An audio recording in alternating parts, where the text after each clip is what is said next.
நம்மளுடைய தலைவர் சரத் சுந்தரம் ஐயா அவர்களுக்கு முதற்கண் எங்களது மகிழ்வான மாலை வணக்கத்தை தெரிவித்துக் கொள்கிறோம்.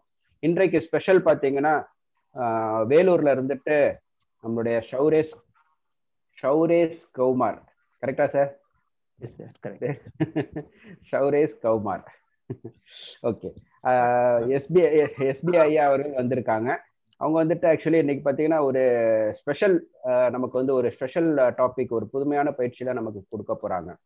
ஹூ ஆம் ஐங்கிறது வந்து பார்த்தீங்கன்னா அதுக்கு வந்து ஒரு லட்சம் பதில்கள் உள்ள ஒரு கேள்வி.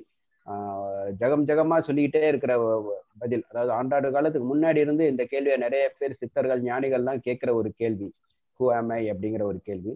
அதற்கு வந்து இன்னைக்கு நமக்கு வந்திருக்கிற இன்னைக்கு சீஃப் கெஸ்ட் வந்துட்டு எப்படி நமக்கு புதுமையான பதில் சொல்ல போறாங்க.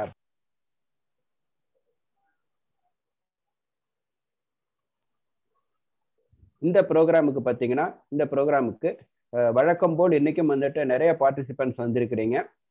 இன்னைக்கு வந்திருக்கிற அனைத்து பார்ட்டிசிபென்ட்ஸையும் திரும்ப மீண்டும் ஒரு முறை வருக வருக என வரவேற்கிறோம். சார், நீங்க வந்து கிளாஸ் ஸ்டார்ட் பண்ணிக்கலாம் சார். உங்களை திரும்ப எங்களுடைய எஸ்எம்ஜி குழுமத்தின் சார்பாக ஒரு மிகப்பெரிய வணக்கத்தை தெரிவித்துக் கொள்கிறோம். உங்களுக்கு இந்த ஸ்டேஜ் உங்களுக்காக நாங்கள் கொடுக்குறோம். நீங்க வந்து ஸ்டார்ட் பண்ணிக்கலாம் சார்.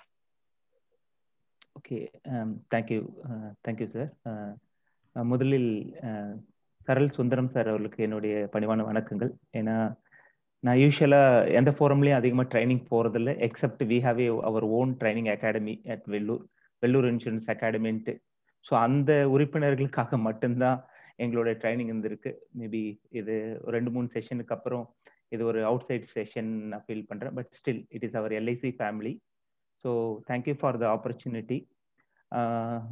தொடக்கத்தில் சரவணன் சார் சொன்ன மாதிரி ஹூ ஆம் ஐ அப்படின்றதுக்கு வந்து பலவேறு விளக்கங்கள் இருக்கலாம். ஆனா இன்னைக்கு நான் பேச போற டாபிக் வந்து நம்ம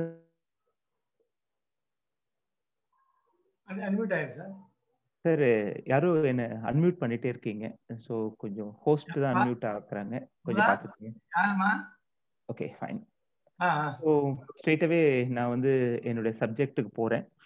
ஸோ இன்னைக்கு டாபிக் வந்து கொஞ்சம் எனக்கு இன்ட்ராக்டிவா வேணும். கொஞ்சம் பேர் யாருனாச்சும் நீங்க லைன்ல இருப்பீங்களா சார் பதில் சொல்றதுக்கு? லைன்ல இருக்காங்க சார். ஏன்னா எனக்கு சில கேள்விகள் பதில்கள் கொஞ்சம் இன்டராக்டிவ் செஷனா தான் இருக்கும். முடியாதவங்க கேளுங்க சார், நீ क्वेश्चन கேளுங்க. கேக்குறப்ப பதில் தெரியறவங்க வந்துட்டு டக்குன்னு அவங்க ஹேண்ட் ரைஸ் பண்ணுவாங்க. பண்ணாங்கன்னா நம்ம வந்து அலோவ் பண்ணுவோம். ஹேண்ட் ரைஸ் பண்ணாலும் சரி, நீங்க பதில் டைப் பண்ணாலும் சரி, கொஞ்சம் இன்டராக்டிவா இருந்தா நல்லா இருக்கும். ஸோ இன்னைக்கு S one second.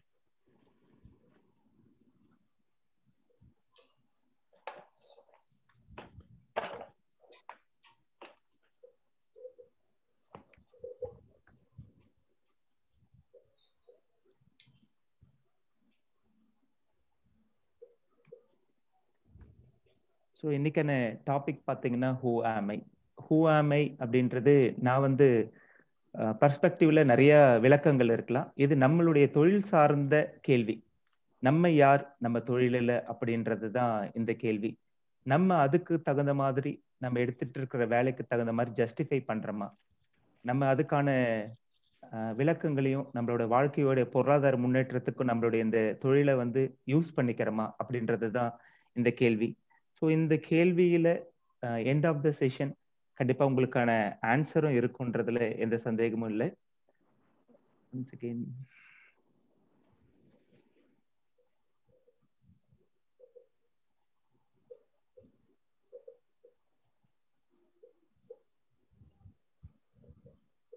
Okay, who ஆம் ஐ? நம்ம வந்து ஒரு எல்ஐசி ஏஜென்ட்டா இல்லைன்னா ஒரு ஆண்டர்பிரனரா? எல்ஐசி ஏஜென்ட்டா நம்ம தொழிலை செஞ்சுட்டு இருக்கிறோமா, இல்லை ஒரு வணிகமா இந்த தொழிலை நம்ம எடுத்துட்டு இருக்கிறோமா அப்படின்றது ஒரு புரிதல் நமக்கு வேணும். ஒரு ஜஸ்ட் ஒரு எல்ஐசியோட லைசன்ஸ் ஹோல்டரா, இல்லைன்னா நான் வந்து ஒரு நிறுவனத்தின பிஸ்னஸ் ஓனரா நான் என்ன யோசிச்சு செயல்படுறேனா, இல்லை நான் ஒரு ஆர்டினரி கோட்டா ஏஜென்ட்டா, இல்லைன்னா என்னுடைய தொழில ஒரு ஸ்டார் பர்ஃபார்மரா? இந்த கேள்விகள் தான் உங்க முன்னாடி இருக்கிற ஹூ ஆம் ஐ. நம்ம தொழில எல்லாருக்கும் லைசன்சிங்க்கு ஒரே ஃபார்முலா தான். பட் ஆனா சில பேர் பார்த்தீங்கன்னா ஒரு மிகப்பெரிய நிறுவனம் மாதிரி அவங்களுடைய தொழிலே செய்யறாங்க. உதாரணத்துக்கு பரத் பரேக் எடுத்துக்கலாம். நிறைய முகவர்கள் இருக்கிறாங்க. அவங்கள எல்லாம் பார்த்தீங்கன்னா ஒரு ஆல்மோஸ்ட் ஒரு மாடல் ஆஃப் பிஸ்னஸ் எப்படி ஒரு தொழில் நிறுவனங்கள் வேலை செய்யுமோ அந்த மாதிரி அவங்களோட தொழிலை நெக்ஸ்ட் லெவலுக்கு இந்த லைசன்ஸ் எடுத்துட்டு போய் நீங்க அவங்க ஆர்டினரி ஏஜென்ட் மாதிரியே நம்ம பார்த்தா தெரியாது. ஏன்னா பரத் பரக்கோட நெட்வொர்த்தை பத்தி பேச பார்த்து சொன்னாங்க. It is around 900 crores. பாருங்க, ஒரு டேர்ன் ஓவரா 900 crores ப்ராஃபிட்டை ஜென்ரேட் பண்ற அளவுக்கு ஒரு பிசினஸை இதே லைசன்ஸை வச்சுட்டு ஒர்க் பண்றவங்க இருக்காங்க. வேற கடைசி வரைக்கும் அந்த 12 பாலிசியா இல்லட்டினா இன்னைக்கு இருக்கிற 50,000 6 பாலிசியா இல்லட்டினா 1,00,000 பிரீமியம் அதை பண்ணிட்டு லைஃப் டைம் எண்ட் பண்ற ஏஜென்ட் இருக்காங்க. ஸோ இந்த கேள்வியை நான் உங்க முன்னாடி வைக்கிறேன், நீங்க யார்? அதுல இருந்து உங்களால மாத்திக்க முடியுமா அப்படின்றத பத்தி தான் இன்னைக்கான டிஸ்கஷன் இருக்க போகுது. நீங்க ஆர்டினரியா எக்ஸ்ட்ராடினரியா? இது என்னுடைய கேள்வி. ஆர்டினரிக்கும் எக்ஸ்ட்ராடினரிக்கும் ஒரே ஒரு டிஃபரன்ஸ் பார்த்தீங்கன்னா எக்ஸ்ட்ரான்ற ஒரே ஒரு சின்ன விஷயம் தான்.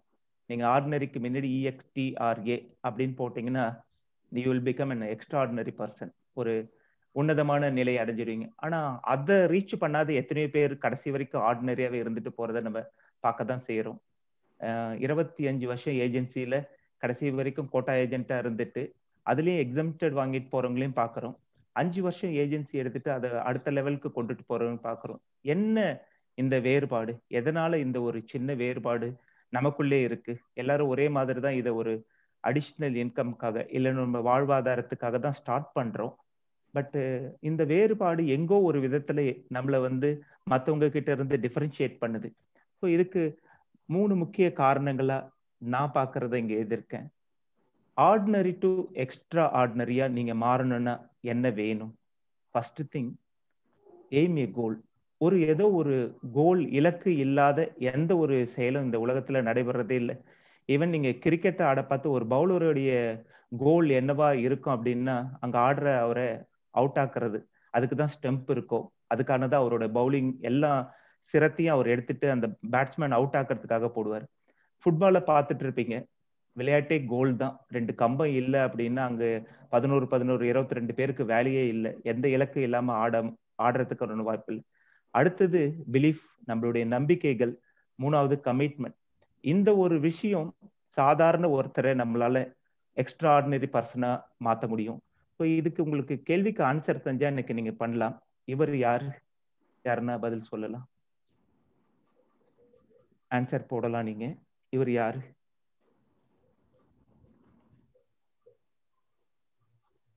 இப்ப நான் அந்த ஸ்கிரீன்ல யாரு இவரு? யாருன்னாச்சும் உங்களுக்கு தெரிஞ்சா நீங்க கூட சொல்லலாம். யார்? பைஜூன்னு போட்டிருக்காங்க சார் சாட்ல.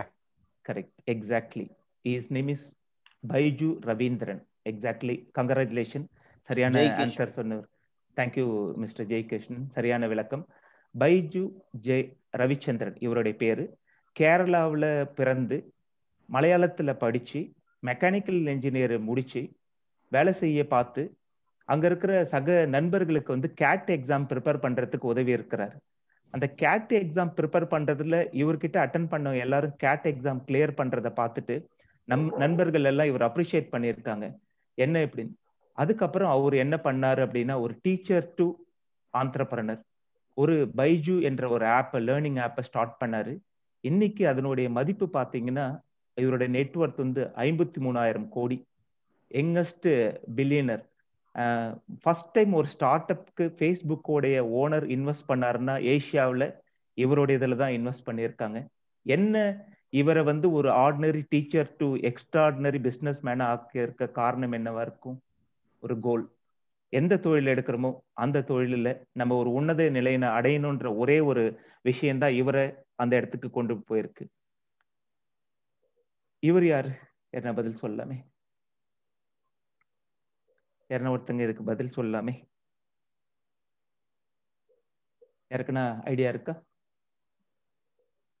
என்ன பதில் சொல்லியிருக்காங்களா? சரவணன் சார், நீங்க தான் எனக்கு தெரியுறீங்க, அதனால யாருன்னா பதில் சொல்லியிருக்காங்களா? ஓகே, நானே சொல்றேன். யாருன்னு சொல்றீங்களா யாராவது?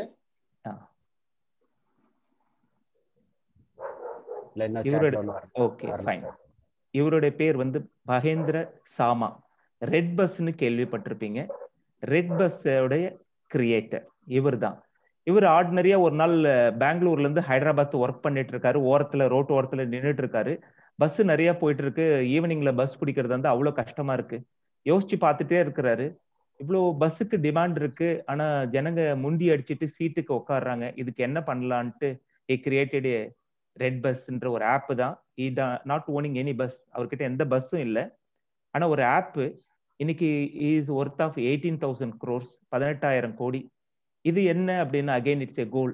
எந்த தொழில் எடுக்கிறோமோ அந்த தொழிலில் நம்ம மேன்மை அடையணுன்ற ஒரு இலக்கு. அப்ப நீங்க பாத்தீங்கன்னா பைஜு ரவீந்திரனா இருக்கட்டும், சாமாவா இருக்கட்டும், ஒரு ஆர்டினரி டு எக்ஸ்ட்ராடினரியான ஒரு எண்ணங்கள் அந்த அடிப்படையா இருக்கிறது. அந்த ஒரு புஷ் மட்டும்தான் இவங்களை வந்து ஒரு ஆர்டினரி டு எக்ஸ்ட்ராடினரியா மாத்திருக்கு. நம்ம முகவாண்மையிலையும் அது எத்தனை பேர்கிட்ட இருக்குதுன்றது தான் உங்ககிட்ட நான் வைக்கிற கேள்வி. ஹூ ஆம் ஐ, நீங்க யார் அப்படின்னு திரும்பி பாருங்க. அடுத்தது நான் சொல்ற ரெண்டாவது காரணம், நம்மள ஒரு ஆர்டினரி டு எக்ஸ்ட்ராடினரியா மாத்துறதுக்கான ஒரு காரணம் என்னவா இருக்குன்னா பிலீஃப். பிலீஃப் என்ன? நம்பிக்கை. இந்த நம்பிக்கையை பத்தி சொல்றதுக்கு முன்னாடி இதை வச்சு ஒரு ஸ்டோரி இருக்கு, நான் அங்க போட்டிருக்கேன், சாலமன் ஐலாண்டுன்னு. நீங்க அப்புறமா யூடியூப்ல என்னோட செஷன் முடிஞ்சதுக்கு அப்புறம் போய் பாருங்க. இந்த சாலமன் ஐலாண்ட்ல பெரிய பெரிய மரங்கள் இருக்கு.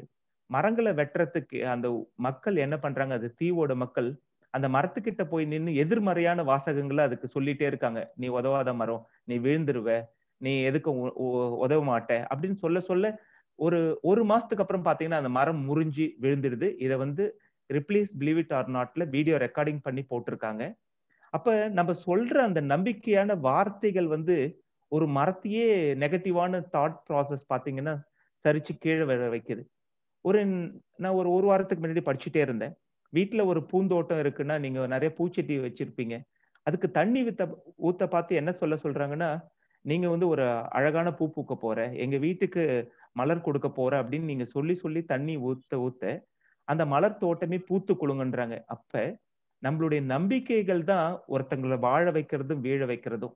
அப்ப ஒரு ஆர்டினரி டு எக்ஸ்ட்ராடினரியா நீங்க மாறணும் அப்படின்னா உங்களுடைய பிலீஃப் சிஸ்டத்துல முக்கியமா ஒரு பெரிய சேஞ்ச் வேணும். உங்களுடைய நம்பிக்கைகள், நான் இல்ல இந்த தொழில வெற்றி பெற்றே தீர்வுன்ற உங்க நம்பிக்கை தான் உங்க மேல நீங்க வச்சீங்கன்னா இந்த சிஸ்டம் மாறும். வேற எத்தனை பேர் உங்களை உணர்ந்து தோல் கொடுத்து தூக்கி விட்டா கூட அந்த எண்ணங்கள் உங்களுக்குள்ள இல்ல அப்படின்னா நம்மளால அந்த சக்சஸ அடையவே முடியாது. மூன்றாவதா நான் இங்க வச்சிட்டு இருக்கிறது கமிட்மெண்ட், உறுதி. என்ன எடுக்கிறோமோ அதை கடைசி வரைக்கும் டெடிகேஷனா பண்றது. இவர் யாரு? இவர் யாரு sir? Saravanan sir, any answer? இவர் யாரு? குமரப்பா கோவிந்தசாமி, சொல்லுங்க. குமரப்பா சார், அன்மியூட் பண்ணிட்டு சொல்லுங்க.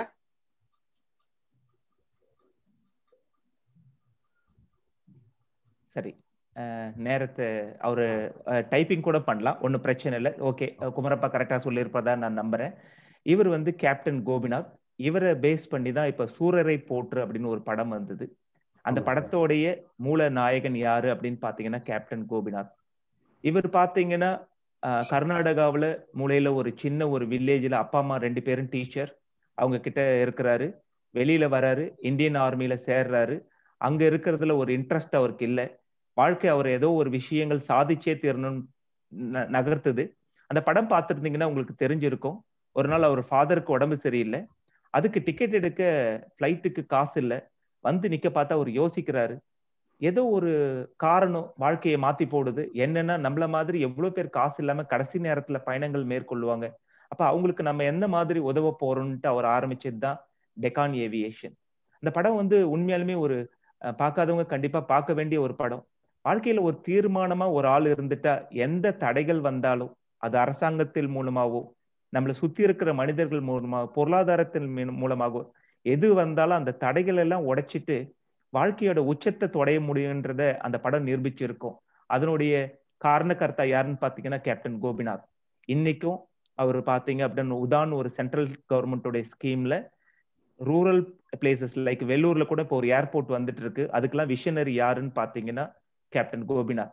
ஸோ நம்ம ஆர்டினரி டு எக்ஸ்ட்ரா ஆர்டினரியா நீங்க மாறணும் அப்படின்னா நான் இங்க உங்களுக்கு முன்வைக்கிற 3 காரணங்கள் என்ன இருக்கும் அப்படின்னு பாத்தீங்கன்னா, 1 எய்ம் ஏ கோல். உங்களோட இலக்குகள் எப்பவும் உயர்வானதாக இருந்தா, நம்ம எதை நோக்கி பிரணய டிராவல் பண்றோம்னு நம்ம டிசைட் பண்ணியிருந்தா நம்மளுடைய வாழ்க்கையில கண்டிப்பா வெற்றி பெற முடியும். ரெண்டாவது உங்கள் நம்பிக்கைகள், நீங்க உங்க மேல வைக்க வேண்டிய நம்பிக்கைகள். மூணாவது கமிட்மெண்ட், உறுதி. எந்த காரணம் கொண்டோ, இன்னைக்கு லாஸ்ட் 15 days ஆஃப் MDRTல இருக்கிறோம். நிறைய நண்பர்கள் எனக்கு மெசேஜ் அனுப்பிச்சிட்டே இருப்பாங்க, எனக்கு இன்னும் ஒரு 2 லட்சம் நான் முடிப்பேனான்னு தெரியல, இன்னும் 10 நாள் தான் இருக்கு, 15 நாள் தான் இருக்குன்னு. நான் அவங்களுக்கு மெசேஜ் ரிப்ளை கொடுத்துட்டே தான் இருப்பேன். எப்பயுமே முடியும். முடியாதுன்னு நம்ம முடிவு பண்ற வரைக்கும் அது முடியும். ஏன்னா தோல்வியை நம்ம ஒத்துக்காத வரைக்கும் தோல்வி நம்மளை தோக்கடிக்கவே முடியாது. அந்த மைண்ட் செட் நமக்கு வேணும். ஸோ அந்த டிட்டர்மினேஷன், கமிட்மெண்ட் உங்ககிட்ட இருந்தா யூ கேன் பி ஒரு ஆர்டினரியா இருந்து எக்ஸ்ட்ராடினரியா உங்களால மாத்திக்கிறதுக்கான எல்லா வாய்ப்புகளும் உங்களுக்கு கிடைக்கும். நான் அடுத்த சொல்ல போறது ஹூ ஆமைன் கொஸ்டின்ல, சரி இவ்வளவு நீ பேசுறியே, இந்த தொழில எங்களால சக்சஸ் பண்ண முடியலன்னு சொல்றவங்களுக்கு வாய்ப்புகள் எங்க இங்க இருக்கான்றத பத்தி ஒரு சின்ன அனாலிசிஸ். நீங்க பாத்தீங்க அப்படின்னா, அன்லிமிட்டெட் ஆப்பர்ச்சுனிட்டி, வாய்ப்புகள் அள்ளி வழங்குற தொழில் எது அப்படின்னு பாத்தீங்கன்னா, அதுக்கான சில டேட்டாஸ் உங்க கூட ஷேர் பண்ண போறேன். அள்ளி வழங்கிட்டு இருக்கு வாய்ப்புகளை இந்த துறை. இங்க நீங்க பார்த்துட்டு இருக்கிறது அப்படின்னு பாத்தீங்கன்னா, ஆர்பிஐயோட ஃபினான்சியல் அசெட் ஹவுஸ் ஹோல்ட், ஒரு குடும்பம் எப்படி அவங்களோட பணத்தை சேவிங் பண்றாங்கன்றதனுடைய டேட்டா. இந்த டேட்டாவில் உங்களுக்கு ஒரு சின்ன சின்ன விஷயங்கள் நான் ஷேர் பண்ணணும்னு நினைக்கிறேன். இந்த இடம் நீங்க பாத்தீங்கன்னா, இந்த கிரே ஏரியா இருக்கு இல்லையா, இந்த கிரே ஏரியா தான் இன்சூரன்ஸ். இப்ப 2020 மார்ச் வரைக்கும் இருக்கிற டேட்டா ரஃப்லி பாத்தீங்கன்னா 2% தான் மக்களுடைய பணம் இன்சூரன்ஸ்ல சேவிங் ஆகுது. மீதி எல்லோ அப்படின்னு, இந்த எல்லோ லைன் பார்த்திருப்பீங்க. எல்லோ லைன் பாத்தீங்கன்னா பேங்க் டெபாசிட். மெஜாரிட்டி பணம் யார்கிட்ட போகுது அப்படின்னா பேங்க் கிட்ட போகுது. கீழே கிரீன்ல ப்ளூல இருக்கிறது பாத்தீங்கன்னா கரன்சி, மக்கள் பணமாவே வச்சிட்டு இருக்கிறாங்க. அடுத்தது கீழே லாஸ்ட் லைன் இந்த ப்ளூ பாத்தீங்க அப்படின்னா இட்ஸ் இன்வெஸ்ட்மெண்ட். அகைன் கரன்சியா வச்சிட்டு இருக்காங்க பேங்க், இன்சூரன்ஸ். இதுக்கு மேல இருக்கிறது பாத்தீங்கன்னா பென்ஷன் ஃபண்டு, அதுக்கு மேல இருக்கிறது ஸ்மால் சேவிங். இப்ப நம்ம இண்டஸ்ட்ரியில உங்களுக்கு தெரியும், நிறைய பேரை சந்திக்க பார்த்து பணம் இல்லைன்ற ஒரே ஒரு காரணத்துக்காக தான் நிறைய பாலிசியை நம்மளால க்ளோஸ் பண்ண முடியாம எந்திரிச்சு வருவோம். ஏன்னா அவர்கிட்ட பணம் இல்லைன்னு சொல்லுவார். ஆனா மக்கள் பாத்தீங்கன்னா 70% பணத்தை எடுத்துட்டு போயிட்டு எங்க வச்சிட்டு இருக்காங்கன்னு பாத்தீங்கன்னா, ரிட்டர்ன் ரொம்ப கம்மியா தர டாக்ஸேஷன் எடுத்தா அதுல நீங்க ரியல் ரேட் ஆஃப் ரிட்டர்னை கால்குலேட் பண்ணீங்கன்னா அவங்களுடைய வருமான வரிக்கும் இன்ஃபிளேஷனுக்கும் தகுந்த மாதிரி அது 3-4% கூட தராது. அங்கதான் மக்களுடைய பணம் இன்னைக்கும் பேங்க்ல பத்திரமா வச்சிட்டு இருக்காங்க. அப்ப நம்மளுடைய அந்த கன்வர்ஷன் ரேட், மக்கள் கிட்ட இருந்து பணத்தை இன்சூரன்ஸ்க்கு மாத்துறதுக்கான கன்வர்ஷன் ரேட் நம்ம எல்லாரும் சேர்ந்து இன்னும் செஞ்சு முடிக்க வேண்டியது மிக தூரம் இருக்கு. நீங்க இல்ல, உங்க அடுத்த ஜெனரேஷன் வந்தா கூட அந்த வேலையை திரும்ப திரும்ப இங்க செஞ்சிட்டு இருக்கிற அளவுக்கு மக்கள் கிட்ட பணம் இருக்குது. அடுத்த டேட்டா உங்களுக்கானது அப்படின்னு பாத்தீங்க அப்படின்னா, இது ஜிடிபி ரேங்கிங். என்ன ஜிடிபி, நம்ம ரொம்ப பெருசாலாம் அதை பத்திலாம் நான் டிஸ்கஸ் பண்ண வரல. ஜிடிபின்றது ஒரு பொருளாதார வளர்ச்சியை சார்ந்தது. ஒரு நாடு எப்படி வளர்ந்துட்டு இருக்குன்றதுனால இண்டிகேஷன் அது. இப்ப நீங்க இதுல பாத்தீங்க அப்படின்னா, இந்தியா வந்து 5வது மிகப்பெரிய பொருளாதாரம் இந்த டேட்டா படி. நமக்கு முன்னாடி United states, China, Japan, Germany, India. அப்ப இது என்ன இண்டிகேஷன் பண்ணுதுன்னா, ஒரு வளர்ந்து வர நாட்டுல பொருளாதாரத்தை ரொம்ப ஸ்ட்ராங்கா இருக்கிற நாட்டுல நம்ம இருக்கிறோம் அப்படின்னா மக்கள் மத்தியில பணப்புழக்கம் அதிகமா இருக்குன்ற ஒரு தகவல் இது. போக வளர்ச்சி விகிதம் லாஸ்ட் காலம் பாத்தீங்கன்னா growthல இந்தியா பாத்தீங்கன்னா 7.44 வருஷம். இந்த வருஷம் மேபி இந்த கோவிட்னால நம்மளுடைய growth rate maybe little bit லெஸ்ஸா இருக்கலாம், 5க்கு கீழே கூட இருக்கலாம். இது வந்து அடுத்த வருஷம் இது சரியாயிடும். ஏன்னா வளர்ச்சி எல்லா இண்டஸ்ட்ரியும் திரும்ப வளர்றதற்கான எல்லா வாய்ப்புகளும் திரும்ப ஸ்டார்ட் ஆயிடுச்சு. ஜிஎஸ்டியோட கலெக்ஷன் பாத்தீங்கன்னா லாஸ்ட் 2 months பாத்தீங்கன்னா 1 lakh crores ஆல்ரெடி கலெக்ஷன் வர ஆரம்பிச்சிடுச்சு. So industries are moving. So அதனால இந்தியாவோட வளர்ச்சி விகிதம் பாத்தீங்கன்னா 7.44% வளர்ந்துட்டு இருக்கு. அப்படின்னா என்ன அர்த்தம் அப்படின்னா, இந்த மக்கள் மத்தியில பொருளாதார வளர்ச்சி ஏற்பட பார்த்து பணப்புழக்கம் அதிகமா இருக்கும். பர்டிகுலர்லி தமிழ்நாட்டை நம்ம சார்ந்த நாம் ரொம்ப பெருமைப்பட்டு கொள்ள வேண்டிய ஒரு விஷயம் என்ன அப்படின்னா, இந்தியாவிலே after Maharashtra second highest GDP இருக்கிற ஒரு ஸ்டேட் எதுன்னு பாத்தீங்கன்னா தமிழ்நாடு. இங்க ஆவரேஜ் இன்கம், ஒரு மனிதனோட தனி மனிதனுடைய சராசரி வருமானம் 1,22,000. அதாவது ஒருத்தவங்க மாசம் 10,000 ரூபாய் சம்பாதிக்கிறாங்க ஆவரேஜ். அது ஒருத்தர் கோடிக்கு சம்பாதிக்கலாம், ஒருத்தர் ஆவரேஜ். இந்த ஆவரேஜ் வந்து வேற எந்த ஸ்டேட்லயும் இல்லை. நீங்க பீகார்லாம் கம்பேர் பண்ணீங்கன்னா 4,000 இருந்து 5,000 6,000 அந்த ரேஞ்சில தான் உங்களோட ஆவரேஜ் இன்கம் இருக்கும். நம்ம சார்ந்து இருக்கிற ஸ்டேட் நமக்கு மேல மகாராஷ்டிரா, இவங்க 2 பேருக்கிட்டும் பர் கேபிட்டா இன்கம் வந்து ரொம்ப அதிகம். இது போக இன்னும் ஒரு ரொம்ப முக்கியமான டேட்டா, இந்தியாவுடைய பாப்புலேஷன் 120 கோடி நம்ம ஒரு தோராயமா எடுத்துட்டாலும் அதிகமா கூட இருக்கலாம். 120 கோடின்னு எடுத்துட்டா 30ல இருந்து 40 வயசுக்குள்ள இருக்கிற பாப்புலேஷன் பாத்தீங்கன்னா மோர் தென் 60% ஆஃப் பாப்புலேஷன், 60% மக்கள் இந்த ஏஜ்ல இருக்காங்க. அப்படின்னா என்னன்னா இங்க சந்தைப்படுத்துதல் ரொம்ப ஈஸி. ஏன்னா இவங்க தான் வந்து டிரைவிங் ஃபோர்ஸ், சம்பாதிக்கிறவங்க, பணத்தை செலவு பண்றவங்க, எல்லாமே மில்லியன் சொல்றோம் நம்ம. இவங்க கிட்ட தான் பணம் வருது, செலவு பண்றாங்க. இவங்க தான் இன்னும் 20 வருஷத்துக்கு அப்புறம் இந்த முதியவர்கள் ஆக போற ஒரு குரூப். அப்ப உங்களுக்கு பென்ஷனுடைய மார்க்கெட்டோட ஸ்கோப்பை பாத்தீங்க அப்படின்னா ட்ரெமெண்டஸ். நம்ம கிட்ட இருக்கிற என்ன பென்ஷன், அப்ப இந்த இது எல்லா வாய்ப்பும் நமக்கு கண்ணுக்கு முன்னாடி இருந்துட்டு இருக்கு. படுத்தாதது நம்மளுடையது. அடுத்த டேட்டா அப்படின்னு பாத்தீங்கன்னா top 10 countries and life and நான் லைஃப் இன்சூரன்ஸ். இதுல இந்தியாவே இல்லை. நீங்க அப்படியே உத்து பாத்தீங்கன்னா தெரியும், இந்தியா அந்த ரேங்கிங்ல இல்ல, வேர்ல்டு டாப் 10ல. நமக்கு சின்ன கண்ட்ரின்னு சொல்லுவாங்க தாய்வான், நீங்க கேள்விப்பட்டிருப்பீங்க. தாய்வான் வந்து சைனாக்கு கீழே இருக்கிற ஒரு குட்டி கண்ட்ரி. தாய்வானிஸ் ப்ராடக்ட்டை தான் நம்ம யூஸ் பண்ணுவோம். அவங்க வந்து நமக்கு மேல இன்சூரன்ஸோட மார்க்கெட்டை வச்சுட்டு இருக்காங்க. இந்த ரேங்கிங்ல இந்தியா 17வது இடத்துல இருக்கு, நம்ம 17வது இடத்துல இருக்கிறோம்.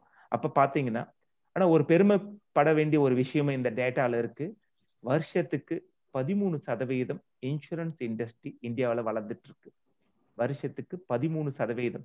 இன்னும் 5 வருஷத்துல நம்ம வந்து 4வது 5வது இடத்தை தொடர்றதுக்கான வாய்ப்புகள் பிரகாசமா இருக்கு.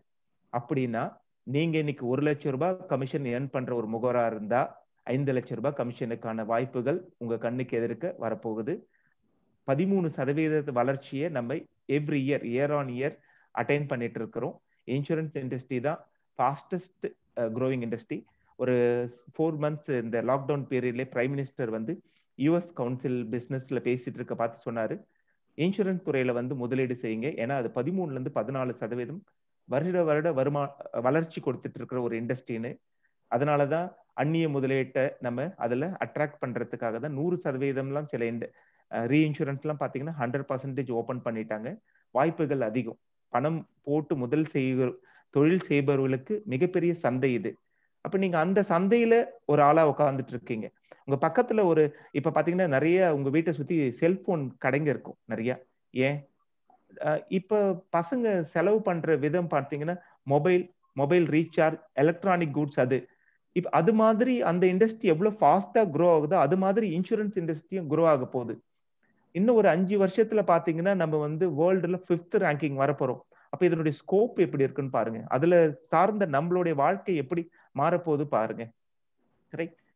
ஸோ அடுத்த டேட்டா உங்களுக்கானது international comparison on life insurance penetration ஊடுருவல்.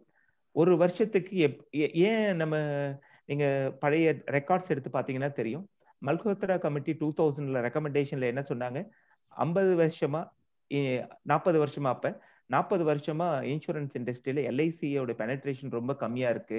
நம்ம இருக்கிற பாப்புலேஷன் மொத்தமா கவர் பண்ண முடியாது, அதனால பிரைவேட் கம்பெனிஸ் அலோவ் பண்ணணும்ன்றது தான் மல்ஹோத்ரா கமிட்டியோட ரிப்போர்ட். அன்னையில இருந்து 20 வருஷமா பிரைவேட் கம்பெனி வந்ததுக்கு அப்புறமும் நம்மளுடைய பெனட்ரேஷன் அதுல நீங்க ஹைலைட் பண்ணியிருக்கேன், 2.6ல இருந்து 2.7% தான் பெனட்ரேஷன் பண்றோம். அதாவது புதுசா ஒரு ஆளுக்கு பாலிசி இந்த ரேஷியோல தான் நம்மளால கொடுக்க முடியுது. அப்ப பாருங்க, 130 கோடி பாப்புலேஷன்ல நம்மளோட பெனட்ரேஷன் 2%னா மேல சவுத் ஆப்பிரிக்கா, ஒரு ஆப்பிரிக்கன் கண்ட்ரில ஒன்னும் பெருசா ட்ரெமெண்டஸா இருக்குமான்னு தெரியல. அவங்களோட பெனட்ரேஷன் 12%. அவங்க வந்து ஈவன் யுனைடெட் ஸ்டேட்ஸோட சுப்பீரியர் கண்ட்ரி. நீங்க என்ன எம்டிஆர்டிலாம் அட்டெண்ட் பண்ண யுஎஸ் கனடா தான் போவீங்க. அங்க இருக்கிறதோட 5% தான் அங்க பெனட்ரேஷன். வேற சவுத் ஆப்பிரிக்கா இஸ் 11% வளர்ச்சி. United kingdom 8% penetration. நமக்கு கீழே நீங்க அப்படியே ஒத்து பாத்தீங்கன்னா பாகிஸ்தானே 0.5ல இருக்கிறாங்க. அப்ப நமக்கு எவ்வளவு பெரிய பெனட்ரேஷன், இன்னும் நம்ம எவ்வளவு சந்தைப்படுத்துதல பண்றதுக்கான வாய்ப்புகள் இங்க விரிஞ்சு இருக்கு. என்ன நீங்க அதுக்கான தகுதிகளை வளர்த்துட்டு நம்பிக்கைகளை வளர்த்துட்டு நீங்க மூவ் பண்ணணும். அதுதான் நமக்கு பின்னாடி இருக்கிற சேலஞ்ச். அடுத்தது டாப் 10 குளோபல் இன்சூரன்ஸ் கம்பெனியோட ரெவென்யூ வைஸ் வருமான விகிதத்தின் படி அப்படின்னு நீங்க பாத்தீங்கன்னா, இதுல வந்து பாத்தீங்கன்னா எல்லா கம்பெனியும் மிக்சிங் இருக்கும். ப்ராப்பர்ட்டி, கேஷுவாலிட்டி, ஹெல்த் எல்லாமே இருப்பாங்க. ஒரு 4 கம்பெனி 5 கம்பெனி இதுல லைஃப் இன்சூரன்ஸ் பண்றவங்களா இருப்பாங்க. இதுல இந்தியாவோட ரேங்கிங் ஆஸ் ஆன் டேட் 12வது இடத்துல இருக்கிறோம். நம்ம கீழே பாத்தீங்கன்னா 12வது இடம் இதுல இல்ல, 12வது இடத்துல இருக்கிறோம். கிட்டத்தட்ட நம்ம வந்து 60 லட்சம் billion every year revenue generate ஆயிட்டு இருக்கிற ஒரு இடம். அப்ப பாத்தீங்கன்னா average commission of an agent divided by number of agent எவ்வளவு இருக்காங்களோ டிவைட் பண்ணிக்கலாம். ஸோ அந்த ரேஷியோல வளர்ந்துட்டு இருக்கிறோம். இதுல இன்னும் ஒரு 4-5 வருஷத்துல நம்ம இந்த 5வது பொசிஷனை நம்ம இந்த இடத்துல நம்ம வந்து ரீச் ஆகிறதுக்கான வாய்ப்புகள் ரொம்ப பிரகாசமா இருக்கு. அப்படின்னா இந்த வருமானம் ரெவென்யூ இன்க்ரீஸ் ஆக பார்த்து நம்மளுடைய வருமானமும் இன்க்ரீஸ் ஆகும். இதுதான் நீங்க புரிஞ்சுக்க வேண்டியது. இந்த வருமானம் ஒரு கம்பெனிக்கு உயர பார்த்து நம்மளோட வருமானமும் இது கூட உயரப்போகுது. அந்த துறையில நீங்க இருக்கீங்கன்றதுல பெருமை கொள்ளுங்க. அதுக்கான அடிப்படை வசதிகள், நாலேஜ் எல்லாத்தையும் டெவலப் பண்ணிக்க வேண்டிய நேரங்களும் இப்பதான். அடுத்தது நீங்க பாத்தீங்க அப்படின்னா இன்னொரு டேட்டா, எவ்வளவு பிரீமியம் ஒரு கம்பெனி ரைட் பண்றாங்க எவ்ரி இயர், புதுசா வருமானம் கொண்டு வராங்க. இதுல பாத்தீங்கன்னா ஆல் ஓவர் இந்தியா வேர்ல்டுல 17th ரேங்கிங்ல எல்ஐசி இருக்கு, 17வது இடம். இதுவும் மாறப்போகுது. 5 வருஷத்துல நம்மளுடைய 13% வளர்ச்சியில 6ல இருந்து 7 நம்ம ரீச் ஆக போறோம். அப்படின்னா நம்மளுடைய வருமானங்கள் நான் சொன்ன மாதிரி 3ல இருந்து 4 மடங்குக்கான வளர்றதுக்கான எல்லா வாய்ப்புகளும். ஏன்னா நீங்க அன்னைக்கு நான் ஜாயின் பண்ண பார்த்துருக்கேன், டிக்கெட் சைஸ் 5000 rupeesக்கு பாலிசி இருந்திருக்கு. இன்னைக்கு நீங்க ஆவரேஜ் டிக்கெட் சைஸ் பாத்தீங்கன்னா 1 லட்சத்துக்கு இருக்கு, 2 லட்சத்துக்கு இருக்கு, 10 லட்சத்துக்கு இருக்கு, 1 கோடிக்கு பாலிசி இருக்கு. அப்ப நீங்க கஸ்டமரோட ப்ரொஃபைல பொறுத்து ஆவரேஜ் சம் அஷ்யூர் நம்ம இன்க்ரீஸ் ஆயிட்டே போயிட்டே இருக்கிறோம். அப்ப பாத்தீங்கன்னா அதுக்கான வாய்ப்புகள் சம் அஷ்யூர் இன்க்ரீஸ் ஆக பார்த்து இன்டைரக்ட்லி அவர் இன்கம் ஆல்சோ இன்க்ரீசஸ். அதை நம்ம ரொம்ப முக்கியமா புரிஞ்சுக்கணும். ஓவராலா நீங்க பாத்தீங்க அப்படின்னா இப்படிதான் market share of the world. European market 35, North America 30, Asian market 28. ஆனா ஒரு மிகப்பெரிய விஷயம் என்ன அப்படின்னா, வேர்ல்டுல டாப் மார்க்கெட் கேப் அதிகமா பிசினஸ் பண்ணக்கூடிய இதுல 2 சைனீஸ் கம்பெனி தான் மேல இருக்காங்க. காரணம் என்ன அப்படின்னா பாப்புலேஷன் அதிகம், நம்மளோட அவங்களுக்கு பாப்புலேஷன் அதிகம். நீங்க அப்ப சைனாக்கு அப்புறம் யார் பாப்புலேஷன் வச்சிருக்கான்னு பாத்தீங்கன்னா இந்தியா. ஏன்னா மத்த எல்லா கண்ட்ரிலையும் பாப்புலேஷன் ஆர் கெட்டிங் ஓல்டர், வயதாயிட்டே வருது. சைனாவில் இன்னையில இருந்து அவங்களுடைய கவர்மெண்ட் பாலிசி ஒரு 10 வருஷத்துக்கு முன்னாடிலாம் ஒரு குழந்தை தான் பெத்துக்கணும்னு சொன்னாங்க. அதனால இன்னும் ஒரு 10 வருஷத்துக்கு அப்புறம் பாத்தீங்கன்னா அங்க வேலை செய்யற ஃபோர்ஸ், ஒர்க்கிங் ஃபோர்ஸ் கம்மியாயிடும். வேலை செய்யறவங்களோட விகிதம் கம்மியாயிடும், வயசானவங்களோட விகிதம் அதிகமாயிடும். அப்ப யார்கிட்ட தான் அதிகமா ரிசோர்ஸ் இருக்கும் அப்படின்னு பாத்தீங்கன்னா இந்தியா கிட்ட தான் இருக்கும். இந்தியாவில தான் ஆல்மோஸ்ட் நிறைய கம்பெனி எப்படி சைனாக்கு மூவ் பண்ணி போனாங்களோ, ஏன்னா லோ லேபர் லோ காஸ்ட்னு போனவங்க எல்லாம் இந்தியா சைட்ல வருவதற்கான வாய்ப்புகள் ரொம்ப பிரகாசமா இருக்கும். அப்ப நம்மளுடைய வருமானம் உயர பார்த்து நம்மளுடைய கேபிடேஷனும் உயர பார்த்து மார்க்கெட் கேப்ல இந்தியா ஆல்சோ ஒரு நல்ல பொசிஷன் வர்றதுக்கான எல்லா வாய்ப்பும். ஏன்னா நம்மளுடைய ரா மெட்டீரியலே மக்கள் தான். ஒரு தடவை ஒரு பெரிய இன்சூரன்ஸ் ஏஜென்ட் கனடாவில இருந்து கல்கட்டா வந்திருக்காரு. வந்து இறங்கின உடனே ஏர்போர்ட்ல இருந்து வெளியில வந்து சொன்னாரா, எங்க ஊர்ல திரும்பி பார்த்தா ஒரு ஆள் இருக்க மாட்டான், எங்கோ தூரத்துல ஒரு கடை இருக்கும், 2 பேர் இருப்போம், உங்க ஊர்ல கண்ணு மூடின்னு அப்படியே சுத்தி வந்தா 10 பேரை தொடலாம் பழகுது அப்படின்னாரா. அப்ப எவ்வளவு பெரிய மார்க்கெட். பாக்குற எல்லாருக்கிட்டையும் பாலிசி கேட்க வேண்டியது நம்மளுடையது, செய்யறமா செய்யலையான்றது உங்களுடைய சிந்தனைக்கே விட்டு விடுறேன். அடுத்தது ரொம்ப முக்கியமானது, இதோட என்னோட டேட்டாஸை முடிச்சுட்டு உங்களுக்கு சப்ஜெக்ட் போறேன். இதுல பாத்தீங்க அப்படின்னா சைனாவில் வந்து 80 லட்சம் முகவர்கள் இருக்காங்க, இந்தியாவில் 22 லட்சம் முகவர்கள் இருக்கிறாங்க. ஏன்? அந்த பாப்புலேஷனுக்கு தகுந்த மாதிரி அவங்க ஏஜென்ட்ஸை நிறைய வச்சுட்டு இருக்காங்க, நம்ம பாப்புலேஷனுக்கு தகுந்த மாதிரி. ஸோ இப்போ நீங்க இதுதான் யோசிக்க வேண்டியது. இன்ஸ்பைட் ஆஃப் எவ்ரி திங் 22 லட்சம் ஏஜென்ட் நம்ம கிட்ட இருக்கிறோம். 22 லட்சம் ஏஜென்ட்டும் சக்சஸ்ஃபுல் ஏஜென்ட்டா? அதுல நான் எங்க இருக்கிறேன்? என்னுடைய ஷேர் என்ன? அவ்வளவு வருமானம் வந்துட்டு இருக்க, நான் அதுல என்ன வருமானத்தை எடுத்துட்டு போயிட்டு இருக்கிறேன்? என்னுடைய தொழில நான் வருஷம் எந்த அளவுக்கு வளர்ந்துட்டு இருக்கேன்? இண்டஸ்ட்ரி 13% வருதுன்னு சொல்றாங்க. போன வருஷம் 5 லட்சம் கமிஷன் வாங்கினேன், நான் 7.5 லட்சத்துக்கு வாங்கியிருக்கேன்னா? அப்படி வாங்கியிருந்தா இந்நேரம் நீங்க எல்லாருமே எம்டிஆர்டியா இருந்திருக்கணும். 7.5 லட்சத்துக்கு வாங்கினேன், நீங்க அடுத்த வருஷம் 8.5 லட்சம், அந்த வளர்ச்சி இல்லை. நம்ம அங்கதான் ஒரு பிரச்சனை. இண்டஸ்ட்ரி வளர்ற விகிதத்துக்கு நம்மளுடைய தனிப்பட்ட வருமானங்களை வளர விடாம நம்ம ஏதோ ஒரு வகையில தடையாவே யோசிச்சுட்டு இருக்கிறோம். இதுல 22 லட்சம் ஏஜென்ட் வச்சிட்டு இருக்கிற இடத்துல ரியாலிட்டி என்ன அப்படின்னா, இது லிம்ராவுடைய டேட்டா. ஒரு நாளைக்கு 95,000 முகவர்கள் தான் மார்க்கெட்ல பை எடுத்துன்னு போய் பார்ட்டியை சந்திக்கிறாங்க. மீதி 21 லட்சம் ஏஜென்ட்டும் என்னைக்கோ ஒரு நாளைக்கு மாசத்துல 2-3 நாள் தான் 2-3 பர்சனை பார்ப்பாங்க. 21 லட்சம் ஏஜென்ட் ஐடியலா இருக்கிறாங்க. 95,000 முகவர்கள் தான் தினசரி பை எடுத்துன்னு போய் ஒருத்தருக்கு மேற்பட்டவரையோ சந்திக்கிறாங்க. இப்போ ஒரு உதாரணத்துக்கு இப்படி வருவோம். உங்க பக்கத்துல ஒரு பெட்ரோல் பங்க் இருக்கு. 22 லட்சம் பெட்ரோல் பங்க் இந்தியா ஃபுல்லா லைசன்ஸ் கொடுத்து இருக்கிறாங்க. 22 லட்சம் பெட்ரோல் பங்க்ல 21 லட்சம் பெட்ரோல் பங்க் டெய்லி மூடி இருக்கிறதா யோசிங்க. 1 லட்சம் பெட்ரோல் பங்க் தான் திறந்திருக்கு. யாருக்கு வியாபாரம் நடக்கும்? சரவணன் சார் நீங்க சொல்லலாம், யாருக்கு வியாபாரம் நடக்கும்? கண்டிப்பா இந்த 1 லட்சம் பெட்ரோல் பங்க். எக்ஸாக்ட்லி. யாரு போறாங்களோ மார்க்கெட்டுக்கு அவங்களுக்கு தான் வியாபாரம். நம்ம 22 லட்சம் பேர்ல 95,000 முகவர்கள் தான், இது இன்க்ளூடிங் பிரைவேட் எல்ஐசி எல்லாம் சேர்ந்தது. 95,000 முகவர்கள் தான் தினசரி அவங்களுடைய வேலையை செய்யறாங்க. இப்ப யோசிச்சு பாருங்க, ஏன் மத்தவங்க ஃபெயிலர் ஆகுறாங்க, ஏன் மத்தவங்களுக்கு வருமானம் வரல, ஏன் என்னால நினைச்சதை பண்ண முடியல அப்படின்னா இந்த டெய்லி ஹேபிட் நம்ம கிட்ட இல்லை. இது என்னுடைய டேட்டா இல்ல, லிம்ராவுடைய ரிசர்ச் ரிப்போர்ட். ஒன்லி 95,000 ஏஜென்ட்ஸ் தான் ஒரு நாளைக்கு அவர்களுடைய வணிகத்துக்காக வெளியில பை எடுத்துட்டு போறாங்க. மீதி எல்லாம் ப்ரொஃபஷனல் ஏஜென்ட்டா இருக்கிறது இல்லை. ஸோ அப்ப இவ்வளோ பெரிய இண்டஸ்ட்ரி வளருது, வருமானம் கொழிக்கிறதுக்கான வாய்ப்புகள் நிறைய இருக்கு, ரா மெட்டீரியல் மக்கள் இருக்காங்க, பணப்புழக்கம் இன்க்ரீஸ் ஆயிட்டு இருக்கு. எல்லாம் இருந்தும் நான் ஏன் இன்னும் சக்சஸ் ஆகலைன்னா, என்னுடைய டெய்லி ரொட்டீன் தினசரி நடவடிக்கைகள்ல கஸ்டமரை சந்திக்கிறத நான் டோட்டலா விட்டுட்டு, என்னைக்கே ஒரு நாளைக்கு எனக்கு என்னைக்கு தோணுதோ அன்னைக்கு நான் ஒரு கஸ்டமரை பார்க்க போவேன். என்னைக்கு ஒரு காம்படிஷன் சொல்றாங்களோ ஒரு 2 பாலிசிக்காக நான் போவேன்.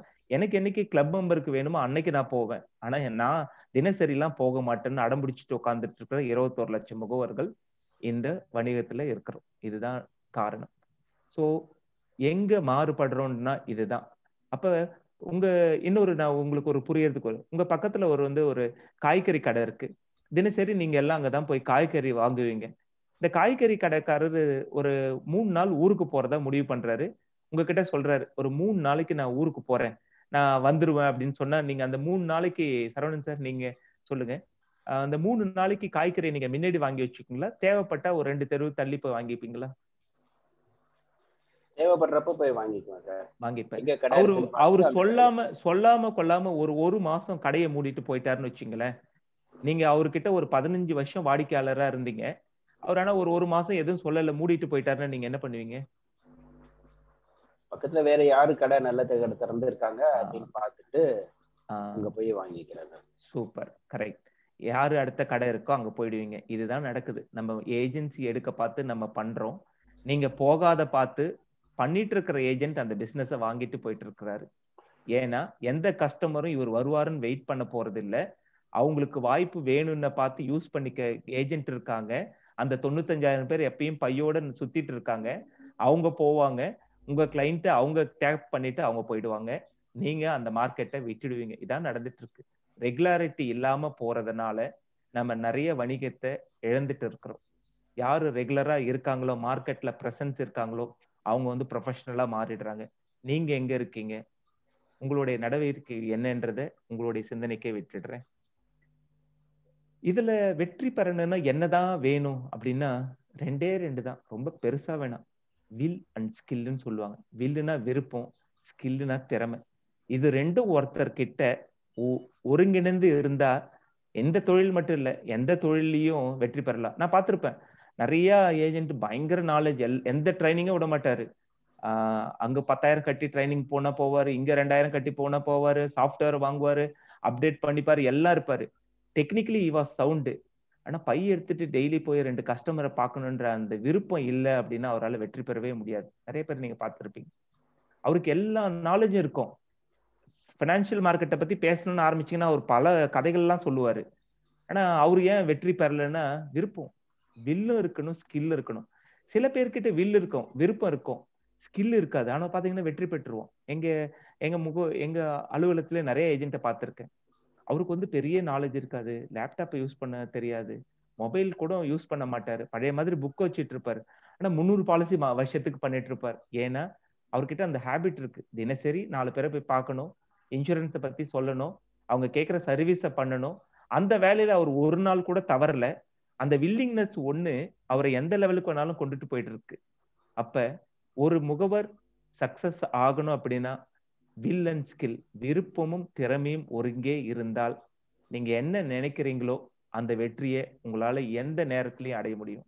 அதுல நீங்க தவறும் பட்சத்தில், என்கிட்ட எல்லா நாலேஜும் இருக்கு ஆனா நான் போய் பார்க்க மாட்டேன் அப்படின்னு நீங்க முடிவு பண்ணியிருந்தீங்கன்னா நம்மளால இந்த முகவாண்மையில வெற்றி பெறறதுக்கான வாய்ப்பே இல்லை. ஸோ இப்போ உங்களுக்கான ஒரு என்ன சொல்றது, இந்த இந்த முகவாண்மை அவ்வளோ பெரிய ரிவார்டிங் ப்ரொஃபஷனா? நான் இப்போ சரவணன் சார் தான் இதுக்கு எடுத்துக்க போறேன். இந்த முகவாண்மை அவ்வளோ பெரிய ரிவார்டிங் ப்ரொஃபஷனா, இதுல அவ்வளோ வருமானம் இருக்கா அப்படின்னா, சார் நீங்க கொஞ்சம் பர்சனலைஸா இருக்கும் கேள்வி, நீங்க மாத்தி பதில் சொன்னாலும் சொல்லலாம். நான் இப்ப உங்களுடைய லாஸ்ட் இயர் கமிஷன் என்ன, வேற யாருன்னா கூட ஆன் பண்ணிட்டு சொல்லலாம், எனக்கு ஒன்றும் பிரச்சனை இல்லை. எனக்கு எதனா ஒரு வாலண்டியர் வேணும் இதை டிரைவ் பண்ண. சரி சார், யார் சொல்றீங்களோ சொல்லலாம், ஒன்றும் பிரச்சனை இல்லை. யாருன்னா ஒருத்தவங்க எனக்கு நண்பர்கள யாராவது சொல்றீங்களா, இல்ல நான் சொல்லட்டுமா? ஹேண்ட் ரைஸ் பண்ண ஒருத்தவங்க, யாரோ ஒருத்தவங்க, யாரா இருந்தாலும் பரவாயில்ல. சிவானந்தன் சொல்றாரு. சிவானந்தன் கொடுங்க. பண்ணுங்க சார். சார் என்னுடைய annual income 8 lakhs sir. Last year. ஆமா சார். ஆமா சார். Okay fine. எவ்வளோ நம்பர் ஆஃப் பாலிசியில் அதை முடிச்சிங்க அந்த 8 லட்சத்து லாஸ்ட் இயர்? 48 சார். 48 பாலிசிகள். ஆமா சார். ஓகே, இந்த 48 பாலிசிகள் முடிக்க நீங்க எத்தனை பேரை மீட் பண்ணிருப்பீங்க? கிட்டத்தட்ட ஒரு 80 பேர் 90 பேர் மீட் பண்ணிருப்பேன் சார். சரி, நான் ஒரு 100ன்னு எடுத்துக்கிறேன். Okay okay. அப்ப ஒரு நிமிஷம்,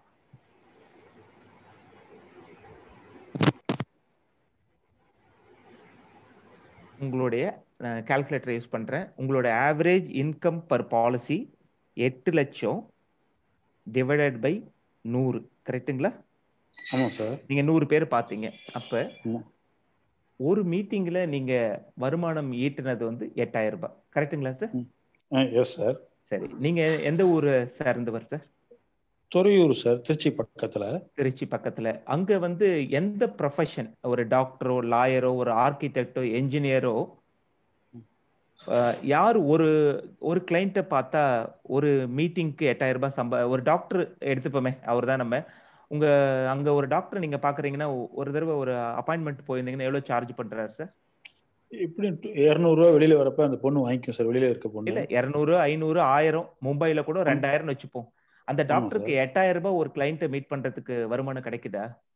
இல்ல சார், இல்ல சார். அப்ப அது அப்ப இந்த தொழில் நம்ம செஞ்சிட்டு இருக்க முகவாண்மை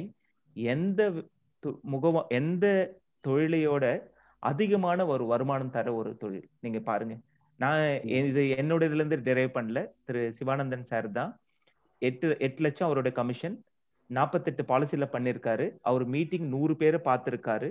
ஒரு பாலிசிக்கு அவரோட ஆவரேஜ் கமிஷன் பாத்தீங்கன்னா, ஒரு மீட்டிங்க்கு நான் போறது, அவர் 100ல 52 பேர் பாலிசி அவருக்கு கொடுக்கல, பிரச்சனை இல்லை. ஒரு மீட்டிங்க்கு அவருக்கு 8000 ரூபாய். ஒரு மீட்டிங்க்கு ஒரு டாக்டர் கன்சல்டேஷன் ஒரு டாப் மோஸ்ட் சிட்டில இருந்தா கூட 1000, 2000 தான் இருக்கும். ஒரு மீட்டிங்க்கு நம்ம 8000 ரூபாய் சம்பாதிக்கிறோம் அப்படின்னா இந்த தொழில் நல்ல தொழிலா மோசமான தொழிலா சார்? சார் அருமையான தொழில் இது. ஆக்சுவலா ரெனியூவல் கமிஷன் தான் சார் 8 lakhs. ஆனா ஆக்சுவலி நீங்க எனக்கு இல்ல இது சொல்லுங்க, எனக்கு அது வேண்டாம், நீங்க இதே சொல்லுங்க, உங்களோட ஃபர்ஸ்ட் கமிஷன் சொல்லுங்க எனக்கு. ஓகே சொல்லுங்க, மாத்திக்கலாம், என்ன இருக்கு? ஒண்ணுல சார், புது வணிக கமிஷன் மட்டும் எவ்வளவு சொல்லுங்க. 11 lakhs சார். 11ஆ? ஆமா சார். இது ஆர்சி மட்டும் தான் சார் 8 லட்சம். நான் அது கேட்கல. நியூ கமிஷன் இப்போ இதே இது மீதி ஃபார்முலா எதுவும் மாறல இல்லையா? எதுவும் இல்ல, அதே தான் சார். அப்ப இங்க 11000 ரூபாய் வரப்போகுது. ஓகே, இன்னும் நீங்க இன்க்ரீஸ் பண்ணிட்டீங்க. எனக்கு என்னுடைய கூற்றை இன்னும் நீங்க வந்து முழுமையா ஃபுல்ஃபில் பண்ணிட்டீங்க. எந்த 3-4 டாக்டர் ஒன்னா உட்காந்து பார்த்தா கூட 11000 ரூபாய் கிடைக்காது. சோ இதுதான் இந்த முகவாண்மையோட மிகப்பெரிய என்ன சொல்றது வருமான யுக்தி. இதை நம்ம ஒரு மீட்டிங் நீங்க 100 பேரை சந்திச்சீங்க, 52 பேர் இல்லைன்னு சொன்னாங்க, பரவாயில்ல. அந்த 52 பேரும் இல்லைன்னு சொன்னதுனால 100 பேரை பார்த்து 48 பேரும் அந்த 100 பேருக்குள்ளதான் இருந்தாங்க. அவங்களை கண்டுபிடிச்சதுனால ஒரு மீட்டிங்க்கு 11,000 ரூபாய். ஸோ இந்த மாதிரி தொழில் வேற எந்த ப்ரொஃபஷனலும் நீங்க இந்தியாவில் MBBS MD அதுக்கப்புறம் ரிசர்ச் ஃபெலோஷிப் எல்லாம் முடிச்சிட்டு இருக்கிற ஒரு டாக்டர் கூட இத்தனை வருஷம் அவருடைய எஜுகேஷன் குவாலிஃபிகேஷனை யூட்டிலைஸ் பண்ணி கூட இவ்வளவு பெரிய ஒரு வருமானத்தை ஈட்ட முடியாது. நம்மளுடைய முகவாண்மை அவ்வளவு பெரிய ஒரு ஆப்பர்ச்சுனிட்டி நமக்கு கிரியேட் பண்ணி தருது.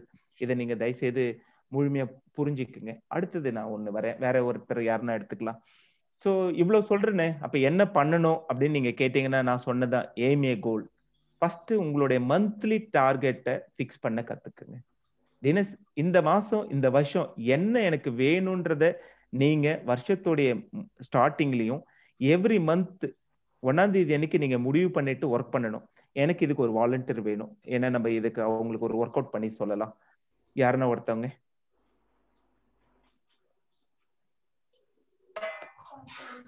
வணக்கம் சார். வணக்கம் சார். குமரப்பா வணக்கம் சார்.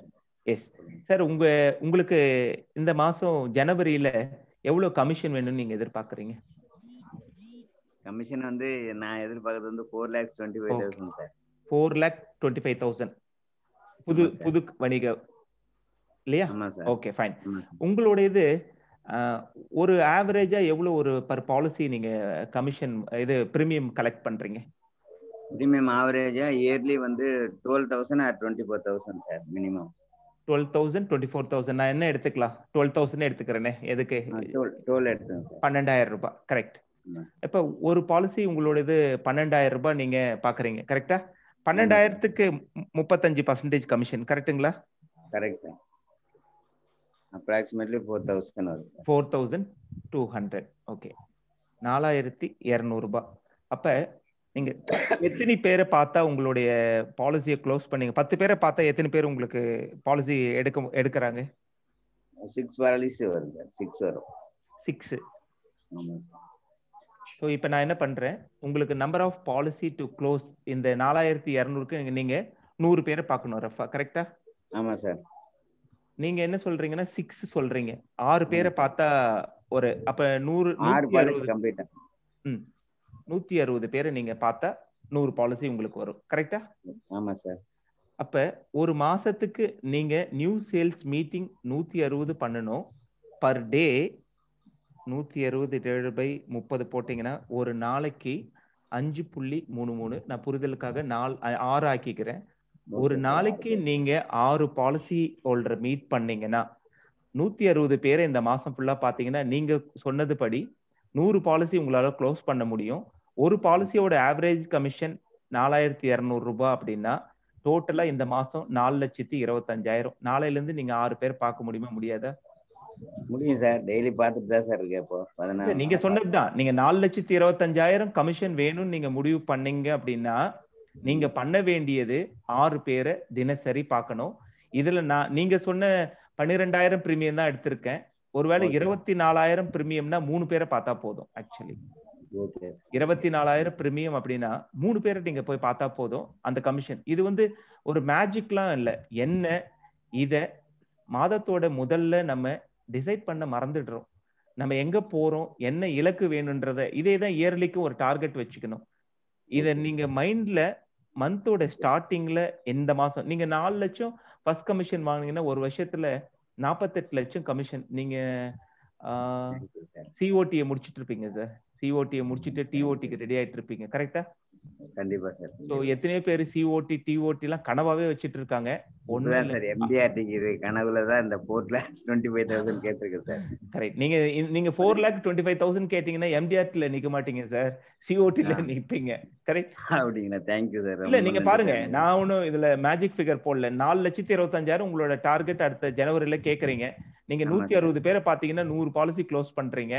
ஒரு பாலிசிக்கு ஆவரேஜ் பிரீமியம் 12,000 நீங்க சொல்றீங்க. இதுல பெரிய டிக்கெட் சைஸும் வரலாம், நம்ம நினைக்கிறது மட்டும் வராது, அதுக்கு மேலேயும் வரும். ஆவரேஜா கமிஷன் ஒரு பாலிசிக்கு 4,200 எடுத்தா கூட 160 பேரை நீங்க அடுத்த மாசம் ஜனவரியில பார்க்கணும். ஒரு மாசத்துக்கு ஒரு நாளைக்கு நீங்க பார்க்க வேண்டியது 6 பேர். உங்க டிக்கெட் சைஸ் பெருசா இருந்தா 3 பேரை பாத்தீங்கன்னா போதும். All the best sir. உங்களை அடுத்த தடவை நான் மீட் பண்ண பார்த்து நீங்க ஒரு டிஓடியா சிஓடியா மீட் பண்றேன் எம்டிஆர்டி. ரொம்ப நன்றி சார், உங்க வாழ்த்துக்கள் சார். நன்றி சார். தேங்க்யூ. ஸோ இதுதான் இங்க தேவை. Every month starting of the month என்னுடைய இலக்கு என்ன நான் ஏர்ன் பண்ணணும், என்னுடைய டிக்கெட் சைஸ் என்ன, எத்தனை பேரை பார்க்கணும் டெய்லி. ஸோ இப்போ அவர் சொன்னதுக்கே நான் வரேன். அவருடைய சார் குமரப்பா சார், உங்ககிட்ட ஒரு கேள்வி.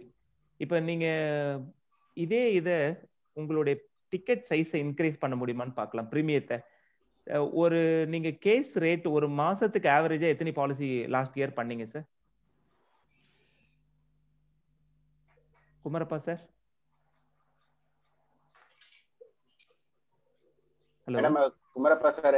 சரி, ஓகே. அவர் இல்ல நீங்க சொல்லுங்க சார். சரவணன் சார், ஒன்றும் ப்ராப்ளம். கேஸ் ரேட் ஒரு நீங்க ஆவரேஜா பர் மந்த் எத்தனை பாலிசி சரவணன் சார் கம்ப்ளீட் பண்ணிருப்பீங்க? ஆவரேஜ் பர் பாலிசி ஒரு மாசத்துக்கு எத்தனை? Kumarappa sir unmute sir. அன்மியூட்டா? ஓகே. குமரப்பா சார், நீங்க ஒரு மாசத்துக்கு எத்தனை பாலிசி பண்ணிருப்பீங்க? லாஸ்ட் மந்த் வந்து 4 பாலிசிக்கு இல்ல, போன வருஷம் டோட்டல் பாலிசி எவ்வளவு உங்களுக்கு? 40 sir. 40 policy sir. Okay, 40. Very good. 40 அப்படின்னா டிவைடட் பை 12, ஒரு மாசத்துக்கு 3.3 பாலிசி தான் நீங்க பண்றீங்க. கரெக்டா? ஆமா சார். ஆமா சார். உங்களுடைய நீங்க சொன்னதுபடி 4200 ரூபாய் ஆவரேஜ், சாரி 12000 ரூபாய். கரெக்டா? ஆமா சார். கரெக்ட். இப்ப நான் என்ன பண்றேன், 12000 இன்ட்டு நான் இதை வந்து இந்த ஃப்ராக்ஷன் எடுத்துடுறேன், எல்லாருக்கும் புரியணுன்றதுனால 4 ஆக்கிக்கிறேன். 4 பாலிசி அவர் பண்றதா வச்சுப்போம். ஸோ அவர் ஆவரேஜா 48,000 பிரீமியத்தை கொண்டுட்டு வந்துட்டு இருக்கிறாரு. இந்த இடம் பிரீமியம் 48,000. எப்படி 4 பாலிசி ஆவரேஜ் பர் மந்த் பண்றாரு அவரு. நான் உங்களுக்கு இதை ஹைலைட் பண்றேன். 4 பாலிசி ஆவரேஜ் பர் மந்த் பண்றாரு. அவருடைய பிரீமியம் சைஸ் பாத்தீங்கன்னா பர் பாலிசிக்கு 12,000 ரூபாய். அதனால மாசத்துக்கு 48,000 பிரீமியம் பண்றாரு. அதுக்கான கமிஷன் எவ்வளவு வரும்ன்றது உங்ககிட்ட விட்டுறேன். 12,000 ரூபாய் வரப்போகுது. இப்ப இந்த இடத்துல என்னுடைய கமிஷன் மாறணும் அப்படின்னா ஒன்னும் பெரிய மேஜிக்லாம் எதுவும் இல்லை. ஒன்னு, நம்பர் ஆஃப் பாலிசி பாக்குறத இன்க்ரீஸ் பண்ணா, இந்த இடத்துல 4க்கு பதில் 10 போட்டா இந்த இடத்துல கமிஷன் பிரீமியம் 1,20,000 வந்துட போகுது. கரெக்டா? 1,20,000. ஒண்ணு, இது ஒரு வகை. இல்லையா நான் 4 பேர் தான் பார்ப்பேன் அப்படின்னா நீங்க பாக்குற பாலிசியோட சைஸை கொஞ்சம் இன்க்ரீஸ் பண்ணி 25,000 எடுத்துட்டு வந்தீங்கன்னா இந்த இடத்துல 1,00,000 வந்துட போகுது. ஸோ இதுல ஒன்றும் மேஜிக் இல்லை. இந்த கியர் வண்டி கியர் மாதிரி எந்த ஷிஃப்ட் பண்ணி எது வேணும்ன்றத இந்த ஃபார்முலாவை யூஸ் பண்ணிக்கலாம். உங்க பிரீமியம் இன்க்ரீஸ் ஆகணும்னா ஒன்னு நம்பர் ஆஃப் பாலிசிஸை இன்க்ரீஸ் பண்ணுங்க, இல்ல உங்களோட டிக்கெட் சைஸை இன்க்ரீஸ் பண்ணீங்கன்னா பிரீமியம் இன்க்ரீஸ் ஆயிடும். பிரீமியம் இன்க்ரீஸ் ஆச்சு அப்படின்னா உங்களோட கமிஷன் ஆட்டோமேட்டிக்கா இன்க்ரீஸ் ஆயிடும். இது நீங்க எந்த லெவல் போகணும்னு நீங்க நினைக்கிறீங்களோ அந்த லெவலுக்கு இது. அப்ப இதுதான், வேற ஒண்ணுமே இதுல இல்ல. நீங்க நான் சொன்ன மாதிரி 6 பாலிசி பர் டே பார்க்க ஆரம்பிச்சீங்க அப்படின்னா கண்டிப்பா உங்களுடைய டிக்கெட் சைஸுக்கு நீங்க நெக்ஸ்ட் இயர் சிஓடில இருப்பீங்க. எந்த மாறுதலும் இல்லை. Thank you sir. Thank you. Yes sir. So இன்னொரு உங்களுடைய புரிதலுக்காக நான் இன்னும் ஒரு 5 to 10 minutes எடுத்துக்கிறேன். நான் முடிச்சிடுறேன். பரவாயில்லையா sir? Saravanan sir? Okay sir. Fine. So இன்னொன்னு, இப்ப நான் சொன்ன மாதிரி இதை ஒரு வணிகமா இல்ல ஒரு வியாபாரமா இல்ல நான் ஒரு பிசினஸ் மேனா அப்படின்னீங்கன்னா உங்களோட ஒரு புரிதலுக்கு ஒரு ஒர்க் ஷீட் போட்டிருக்கேன். இதை நீங்க பாருங்க எந்த அளவுக்கு உங்களுக்கு புரியுது. நான் வந்து ஒரு கார் கம்பெனி வச்சிட்டு இருக்கிற ஒரு டீலர். இது ரியலா நடந்த ஒரு எக்ஸ்பீரியன்ஸ் ஷேரிங். ஒருத்தர் கார் கம்பெனி வச்சிட்டு இருக்கிறவர் கூட ஷேர் பண்ணி அவர் ஏஜென்சிக்காக கேன்வாஸ் பண்ண ஒரு டூல் இது. அதை உங்களுக்கு நான் எக்ஸ்பிளைன் பண்றேன். இன்கம் பர் மந்த் அவர் கார் கம்பெனியில சம்பாதிக்கிறது 15 லட்சம் ரூபாய் சம்பாதிக்கிறாரு. இன்கம் லாஸ் ஃப்ரம் இன்வெஸ்ட்மெண்ட், அவர் அதுக்கு 5 லட்சம் ரூபாய்க்கான கார், அந்த ஷோரூம்கான ரெண்ட், ஸ்டாஃப் சேலரி, மெயின்டெனன்ஸ் எல்லாம் 5 லட்சம் ரூபாய் போயிடுது. அவருக்கு டோட்டலா 10 லட்சம் ரூபாய் தான் வருமானம் கிடைக்குது. அவருடைய எவ்வளவு நேரம் நீங்க ஒரு நாளைக்கு செலவு பண்ணுவீங்க அப்படின்னு கேட்டதுக்கு 4 to 8 hours அவர் அங்க ஸ்பெண்ட் பண்றதா வச்சுக்கோங்க. அப்போ ஒரு 8 hours அவர்னா 1 மணி நேரத்துக்கு அவரோட வருமானம் பாத்தீங்கன்னா 3205 ரூபாய். இது அவர் சொன்ன டேட்டா கலெக்ட் பண்ணியாச்சு. இப்போ அவர்கிட்ட அடுத்த கேள்வி கேட்டேன். உங்க கார் டீலர் வச்சுட்டு இருக்கீங்க, ஒரு நல்ல சொசைட்டில இருக்கீங்க, உங்களுக்கு தெரிஞ்ச ஃபேமிலியில ஒரு பசங்களுடைய படிப்புக்கும் கல்யாணத்துக்கும் பணம் தேவைப்படும் இல்லையா அப்படின்னு அடுத்த கேள்வி. ஆமா அப்படின்னு. அப்ப அவங்க எல்லாம் ஆவரேஜா ஒரு மாசத்துக்கு எவ்வளவு சாதாரணமா 1 லட்சம் சேவ் பண்ணுவாங்க ஒரு மாசத்துக்கு அப்படின்னாரு. ஏன்னா 1 லட்சம் ரூபாய் சேவ் பண்ணா ஒரு நல்ல காலேஜ்லயோ நல்ல கல்யாணம் பெரிய லெவல்லயோ பண்ணி தரலாம். இன்னைக்கு சாதாரணமா நடந்துட்டு இருக்கிற ஒரு விஷயம் தான். அப்ப அவர் சொன்னதுபடி பாத்தீங்கன்னா டிக்கெட் சைஸ் 1 லட்சம் ரூபாய் மாசம் அப்படின்னா ஒரு வருஷத்துக்கு 12 லட்சம் ரூபாய். கரெக்டா? அப்ப ஆவரேஜ் கமிஷன் சைஸ் பாத்தீங்கன்னா 4,20,000 ரூபாய். அவருடைய கமிஷன் இன்கம் இதை கண்டினியூ பண்ணாருன்னா ஒரு மாசத்துக்கு 25 லட்சம் ரூபாய் அவரால் சம்பாதிக்க முடியும். இது யாருக்கு வேணாலும் பொருந்தும். இங்க இருக்கிற நீங்களும் இதை பண்ணலாம். இது ஒரு கார் டீலர்ஷிப்புக்காக 60-70 லட்சம் ரூபாய் போட்டு ஒரு ஷோரூமை வச்சு அதுக்கு ஒரு 10-15 பேரை எம்ப்ளாய் பண்ணிட்டு இருக்கிறவருடைய வருமானத்தை விட ஒரு மாசத்துக்கு 1 லட்சம் ரூபாய் ஆவரேஜ் ஒரு பர்சன் நீங்க பாக்குறதா முடிவு பண்ணீங்க அப்படின்னா அந்த மாதிரி 25 பேரை நீங்க மாசம் பார்க்க முடிஞ்சா 25 lakh per monthன்றது நத்திங். கமிஷன் நான் சொல்லிட்டு இருக்கேன். ஒரு வருஷத்தோடைய வருமானம் உங்களுடையது எவ்வளவா இருக்குன்னா 3 கோடி ரூபாய். 3 crore rupees you can earn. இதான் பொட்டன்ஷியல். 1 லட்சம். இப்ப குமரப்பா சாரே அந்த இடத்துல இருந்து அவர் எங்க போகணும்னு முடிவு பண்ணிட்டு அவருடைய ஆட்டிடியூட மாத்திட்டாருன்னு வச்சுங்களேன்.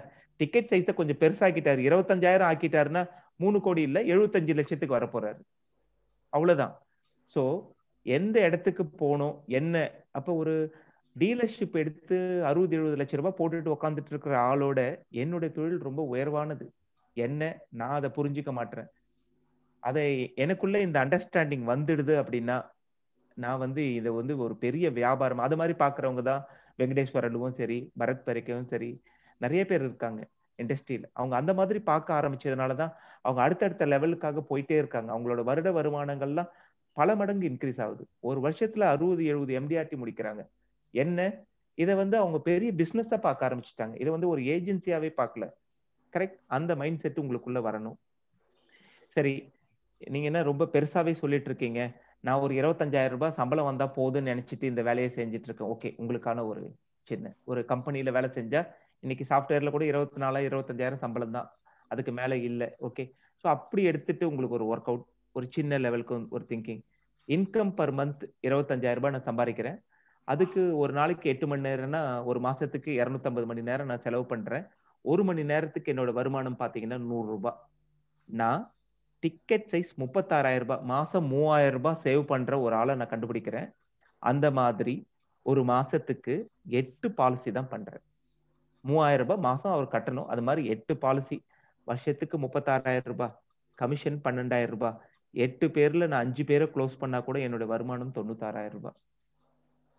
1 லட்சம் ரூபாய் வருமானம் இன்னைக்கு 25,000 சம்பளம் வாங்குற ஒருத்தர் அங்க 250 மணி நேரத்தை செலவு பண்ணி வேலை படிச்சு எல்லா வேலையும் செஞ்சுட்டு உட்காந்துட்டு இருக்கிறாரு. எத்தனை பேருக்கு பதில் சொல்ல வேண்டியது இருக்கும். கோவிட்ல வேலை இல்லை அப்படின்னாலும் அவர் வீட்டுக்கு தான் வந்தாகணும். எதிர்காலம் என்னன்னு தெரியாது. ஆனா எப்பயுமே நம்மளுடைய தொழில நம்ம தான் pass, own pass.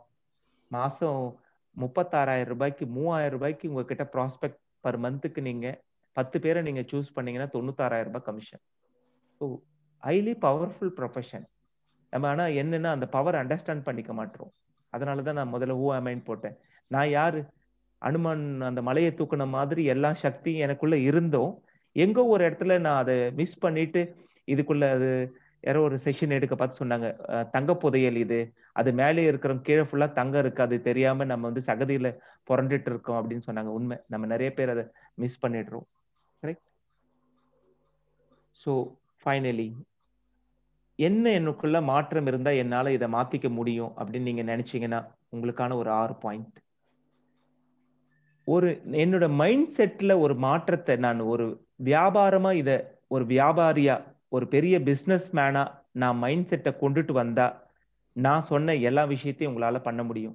From an ordinary agent to an extraordinary பர்சனா ஒரு பிசினஸ் மேனா நீங்க மாறணும் அப்படின்னா ஃபர்ஸ்ட் திங் பிலீவ். உங்களுக்குள்ள ஒரு மிகப்பெரிய நம்பிக்கைகள் இருக்கணும். Influence your own outcome. உங்களுடைய ரிசல்ட் எல்லாம் உங்களை சார்ந்ததுன்னு முழுமையா நம்புங்க. நீங்க உங்களை எம்பவர் பண்ணிக்கிங்க.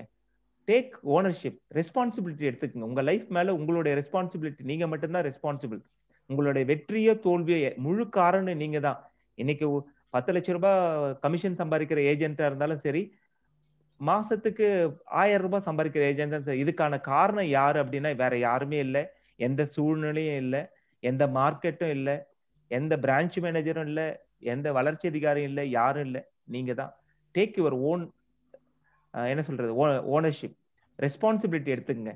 அதை எல்லா இன்ஃப்ளூயன்ஸையும் யூஸ் பண்ணி உங்களோட அவுட்கம்மை நீங்க டிசைட் பண்ணீங்க அப்படின்னா your life will be change. Have a compelling goal. கண்டிப்பா நான் சொன்ன மாதிரி மந்த்லி கோல், இயர்லி கோல், ஏதோ ஒரு கோல் இல்லாம எந்த வேலையும் செய்யாதீங்க. உங்களோட நீங்களே self directed, action oriented, highly encourage. Daily 3 பேரை பார்க்கணும், 4 பேரை பார்க்கணும், 5 பேரை பார்க்கணும், 6 பேரை பார்க்கணும். என்னுடைய மந்த்லி டார்கெட்ல இந்த மாசம் 30 பேரை பார்க்காம நான் வீட்டுக்கே போக மாட்டேன். நீங்க கிடியன் ஒரு சவுத் ஆப்பிரிக்கன் ஏஜென்ட் இருக்கிறாரு, நான் அவரை வந்து பெங்களூர்ல மீட் பண்ணேன். அவருடைய சொல்றாரு, எவ்ரி வீக் ஒரு நாள் தவறாம ஒரு பாலிசி கம்ப்ளீட் பண்ணி world record holder Gideon duplex. நீங்க நெட்ல சர்ச் பண்ணி பார்க்கலாம். அவர் ஒரு நாளைக்கு 10 பேரை பார்க்கணுன்றது அவருடையது. ஒரு ஆளை கூட பார்க்காம அவர் வீட்டுக்கு போக கூடாதுன்னு ஒரு நாள் 9:30 மணிக்கு சவுத் ஆப்பிரிக்கால போயிட்டு இருக்கிறாரு. ஜொகனஸ்பர்க்ன்ற ஒரு ஊர் அவருடைய ஊரு. போயிட்டு இருக்க பார்த்து நைட்டு ஒரு காஃபி ஷாப்ல அவர் ஃப்ரெண்ட் ஒருத்தர் நிக்கிறாரு. என்ன 9:30 இந்த டைம்ல எங்க போயிட்டு இருக்க அப்படின்னு. ஒரு நிமிஷம் நான் ஒரு பாலிசியை பத்தி சொல்றேன், கேட்கறியான்னு கேட்டாரா. சார் வா உட்கார சொல்லுன்னாரா. அந்த சேலை நான் க்ளோஸ் பண்ணன்ற அந்த டிட்டர்மினேஷன், அந்த கோல். இன்னைக்கு நான் எடுத்த காரியத்தை முடிக்காம நான் வீட்டுக்கு போக மாட்டேன். நான் எடுத்த காரியத்தை கண்டிப்பா இன்னைக்கு ஒரு கஸ்டமரை பார்த்து அவருக்கு எக்ஸ்பிளைன் பண்ணணும். என்னுடைய தொழில் அந்த கிளைண்ட்டுக்கு எதிர்க்க உட்கார்ந்துட்டு இருக்கிறது மட்டும்தான் என்னுடைய வேலை, வேற எந்த வேலையும் என்னுடைய இது இல்லை. So you should be a goal oriented. நம்மளை சுத்தி நிறைய நெகட்டிவான விஷயங்கள் தான் சுத்திட்டே இருக்கும், உங்களுக்கு தெரியாதது இல்லவே இல்லை. B A optimistic. மைண்டை எப்பயுமே ரெஃப்ரெஷ்ஷா வச்சுக்கோங்க. எந்த சோதனைகள் வந்தாலும் ஹைலி ரெசிலென்ட், தாக்கு பிடிக்கிற ஆளா இருங்க. ரிசோர்ஸ்ஃபுல், நாலேஜபிளா இருங்க. Solution oriented. உங்ககிட்ட ஒருத்தர் வந்தா அவருக்கு ஒரு பதிலா இருங்க, நீங்களே கேள்வியா இருக்காதீங்க. எந்த ஒரு அன்சர்டனிட்டியும் நம்மளால மாத்திக்க முடியும் எப்ப அப்படின்னா, if I M A optimistic. எந்த விஷயத்தையும் ஒரு பாசிட்டிவான ஆங்கிள் பாக்குறது. உங்களுக்கு தெரிஞ்ச ஒரு சின்ன ஸ்டோரி தான். ஒரு ஷூ கம்பெனி போயிருக்கான் ஒரு ஆப்பிரிக்கன் கண்ட்ரியில. ஷூ வியாபாரம் பண்ணணும். அங்க போய் அவன் நின்று பாக்குறான், யாருமே ஷூ போடல. அவன் அந்த கம்பெனிக்கு மெசேஜ் அனுப்புறான், இந்த ஊர்ல ஷூ கம்பெனி போடுறதுக்கு வேலையே ஆகாது, ஒரு ஆள் கூட ஷூ போடலன்னு. இன்னொரு ரெப்ரஸன்டேட்டிவ் அனுப்புறாங்க, அவன் போய் நிக்கிறான், சார் இங்க யாருமே ஷூ போடல, எல்லாருக்கும் ஷூ விற்கலாம் அப்படின்றான். பாக்குற பார்வைகள் தான். நம்ம ஆப்டிமிஸ்டிக்கா இருந்தா நம்ம பாக்குற எல்லா விஷயங்களும் மாறிடும். நம்மளை சுத்தி இருக்கிற எல்லா விஷயத்தையும் நம்மளால மாத்திக்க முடியும்.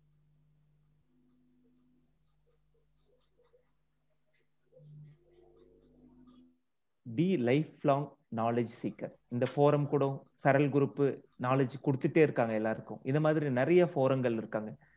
நாலேஜ் சீக்கரா இருங்க. எங்க இருந்தாலும் எதனா ஒரு விஷயம் கத்துக்க முடியுன்றத முழுமையா நம்புங்க. ஏன்னா இன்னைய நாலேஜை வச்சுட்டு நாளைய உலகத்தை நம்மளால ஃபேஸ் பண்ண முடியாது. நாலேஜ் அப்டேஷன் இல்லாத ஒரு விஷயத்த நம்மளால என்னைக்குமே எதிர்பார்க்க முடியாது. டெய்லி நம்ம புக்கை படிக்கிறது, நல்லவங்க கிட்ட பேசுறது, ட்ரைனிங் அட்டன் அந்த மாதிரி நான் அதுக்கு ஒரு கியூரியாசிட்டி இருக்கணும். நானும் பார்ப்பேன், நம்ம ஒரு 50-60 முகவர்கள் நம்ம அணியில இருந்தா கூட ஒரு ட்ரைனிங்னா ஒரு 30 பேர் தான் வருவாங்க. ஏன்? அவங்களுக்கு தெரியும் இதனால போனா ஒரு மீட்டிங் அட்டன் பண்ணா 4 விஷயங்கள் நமக்கு கிடைக்கும், இதனால என்னுடைய வணிகத்துல ஏதோ ஒரு சின்ன மாற்றம் வரும்னு. அந்த மாதிரி always be a life long. இது இப்ப மட்டும் இல்லை, நான் இந்த தொழில இருக்கிற வரைக்கும் இல்லை, என்னோட வாழ்நாள் முழுக்க நாலேஜ் சீக்கரா இருக்கணும். கல்டிவேட்டிங் கியூரியாசிட்டி, இது ரொம்ப இம்பார்ட்டன்ட் விஷயம். ஒரு குழந்தைத்தனம் நமக்குள்ள இருக்கணும். எதை கத்துக்கலாம், எப்படி பண்ணலாம், ஒரு கிரியேட்டிவிட்டி, ஒரு கிரிட்டிக்கல் திங்கிங், இது எல்லாமே நமக்கு வேணும். இந்த ஏன்னா நிறைய பேர் திடீர்னு ஒரு காம்பினேஷன் ஆஃப் பிளானை போடுவாங்க.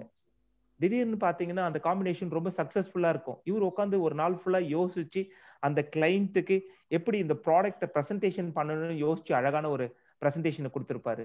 ஒரு கிரியேட்டிவிட்டியா பண்ணிருப்பாங்க. நம்ம சொல்றத விதத்தை விட அவரோட பிரசன்டேஷன். ஏன்னா 10 கிளைண்ட் 10 பேர் ஒரே கிளைண்ட்டை மீட் பண்றாங்க, அவர் ஒருத்தர்கிட்ட தான் பாலிசி எடுக்கிறாரு. ஏன்? இவருடைய சொல்யூஷன், அவர் எதிர்பார்த்த கேள்விக்கு இவர்கிட்ட ஒரு சொல்யூஷன் இருக்கு. So B A creative. Critical thinking, எல்லாரும் யோசிக்காம வித்தியாசமா கொஞ்சம் யோசிச்சு பாருங்க. நிறைய பேர் நம்ம தொழில ரொம்ப ரொம்ப வித்தியாசமா யோசிக்கிறவங்க எல்லாம் இருக்கிறாங்க. So try to develop that. ரொம்ப முக்கியமான ஒரு விஷயம், மனித தன்மையோட நடந்துக்குங்க. உங்களை சக நண்பர்கள், நம்ம சுத்தி இருக்கிறவங்க, உறவுகள், பாலிசி ஹோல்டர், நம்ம சார்ந்திருக்கிற நிறுவனம் எல்லாத்துக்கிட்டையும் கிரியேட்டிவ் வேல்யூ. இருந்துட்டு இவர் போனார்ப்பா, இவரை மாதிரி ஒரு ஆள் இல்லை அப்படின்றத நம்ம போனதுக்கு அப்புறமா அந்த ஒரு வார்த்தை மட்டும்தான் காதுல கேட்டுட்டே இருக்கும், மீது எதுவுமே நம்ம இருக்காது. Finally surround yourself with positive, influential and critical guide. மென்டாரும் கைடும் நம்ம வாழ்க்கைக்கு ரொம்ப ரொம்ப ரொம்ப முக்கியமான விஷயம். நமக்கு ஏதோ ஒரு பிரச்சனை அப்படின்னா கூட யாரோ ஒரு நண்பர்கிட்ட போய் அவருக்கிட்ட நம்ம ஒரு ஆலோசனை கேட்க பார்த்து நீங்க நிறைய கம்பெனிஸ்ல பார்த்துருப்பீங்க. Leather industries association, hotel owners association, billionaires association கூட இருக்கு. ஏன் இதெல்லாம் அந்த லெவல்ல இருக்கிறவங்க அங்க போய் உட்கார பார்த்து அது சார்ந்த விவாதங்கள் நடக்கும், அது சார்ந்த மாற்றங்களை பத்தி பேசுவாங்க. அடுத்தது என்னன்றத ஒரு கேள்வி வரும், அதுக்கான சொல்யூஷன் வரும். நான் யாரு கூடயுமே இல்ல, தனியா ஒதுங்கி இருக்கிறேன் அப்படின்னா ஐ கேன் பி அலோன். அதனால எப்பயுமே ஒரு நல்லவங்க கூட ஒரு பாசிட்டிவ் இன்ஃப்ளூயன்ஷியல் கிரிட்டிக்கல் கைட். நீ செய்யறது தப்பா ரைட்டான்னு அவன் சொல்லணும்.